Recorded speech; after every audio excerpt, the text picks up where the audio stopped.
$15 trillion. That's not a typo, and we're going to sit with it for a second because it's the kind of number so large your brain can't quite hold on to it. It's how much money a single company, BlackRock, now manages on behalf of other people.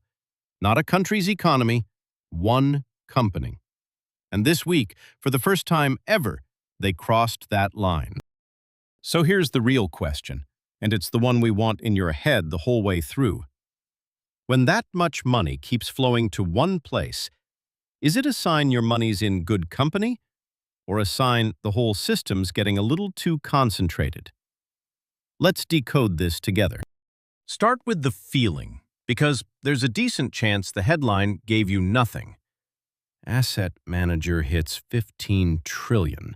Scrolls right past most of us, since it sounds like Wall Street talking to Wall Street about a party we weren't invited to. That reaction is completely fair. This one, though, reaches straight into your accounts, and we're going to show you exactly where. Here's what happened in plain language. BlackRock, the biggest money manager on Earth, meaning a firm that invests other people's money for a fee, reported that the pile it looks after just hit a record. New money came pouring in over the last 3 months, one of the strongest stretches the company has ever had. Revenue climbed sharply, profits beat what analysts expected, and the stock ticked up on the news. The part worth slowing down for isn't the size, though. It's the direction. Money isn't just sitting still in these funds, it's actively moving toward them, quarter after quarter after quarter. And that steady migration is the actual story hiding inside the big scary number. Now, if you've ever felt vaguely fuzzy on what a company like this even does all day, you're in good company. And it's worth 30 seconds to clear up. BlackRock mostly runs funds. A huge chunk of that money sits in something called an ETF, an exchange-traded fund, which is really just a basket of many stocks or bonds bundled into one thing you can buy in a single tap. Most of these are index funds, the kind that simply mirror a big slice of the market instead of trying to outsmart it. And they charge you very little to do it. That last part is the whole engine.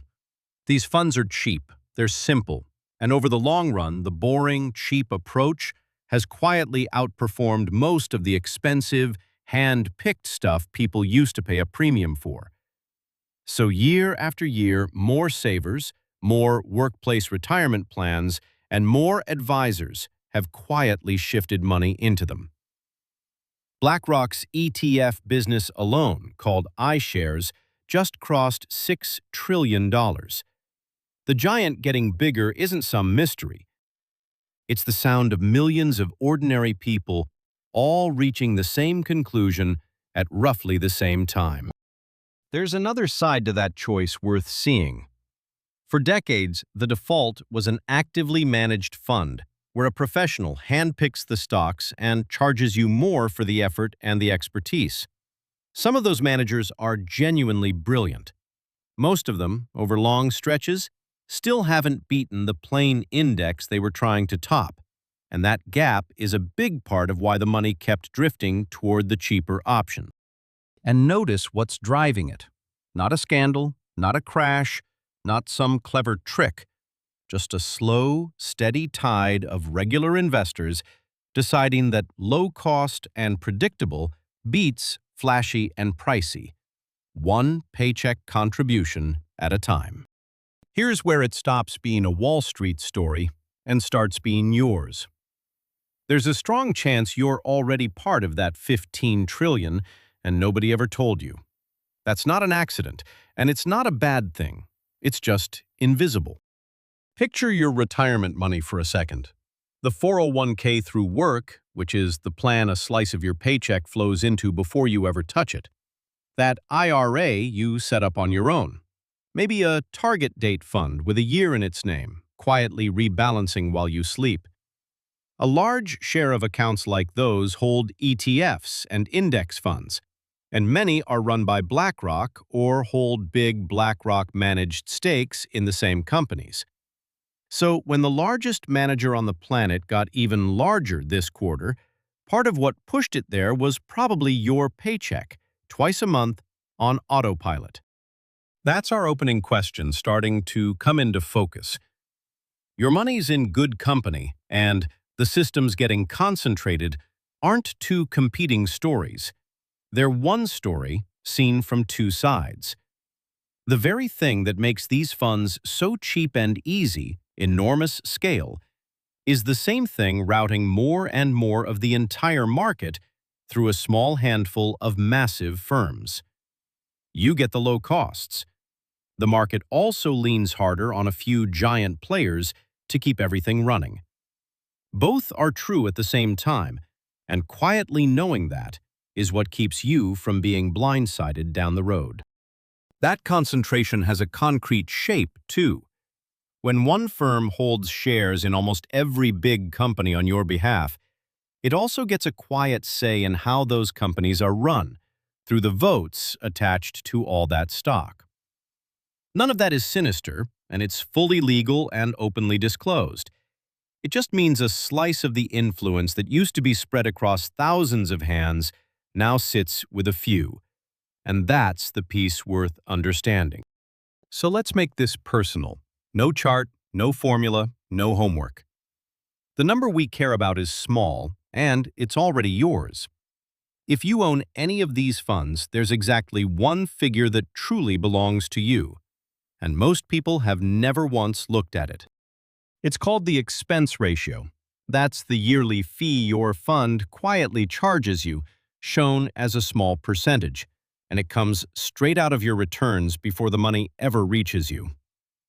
The reason the whole world tilted toward these ETFs in the first place is that their fees dropped to almost nothing. But almost nothing still isn't zero, and two funds that look like twins on the surface can charge you very different amounts underneath. On the cheapest index funds, that number is almost invisibly small.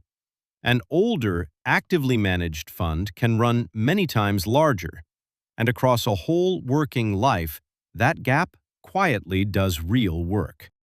Here's why the feeling beats the math. A fee looks tiny on the page, almost too small to bother with, and that is precisely why it gets ignored for years at a stretch. It's the one cost in your whole financial life you can actually see, compare, and change in a single afternoon.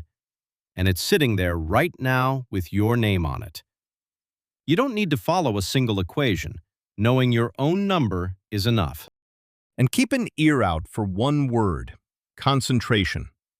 As more of the market runs through fewer and bigger firms, more people, regulators included, are starting to ask out loud what that means for everybody. It isn't a fire alarm, but it's a slow conversation worth following, and we'll be watching how it develops. Here's the one thing to carry out of all this. A record-shattering headline about a company you'll never set foot in still managed to reach into your paycheck. And the smartest response isn't to feel impressed or uneasy. It's to go find your own expense ratio and simply know it, on purpose. Small, specific, and entirely inside your control. Quick reminder, everything we cover on Decoded Money is for educational purposes only. None of this is financial advice, and we're not licensed financial advisors. Before you make any money moves, do your own research and talk to someone who knows your specific situation. If this was useful, hit subscribe. We do this every week. That's the Decode for this week. We'll see you in the next one.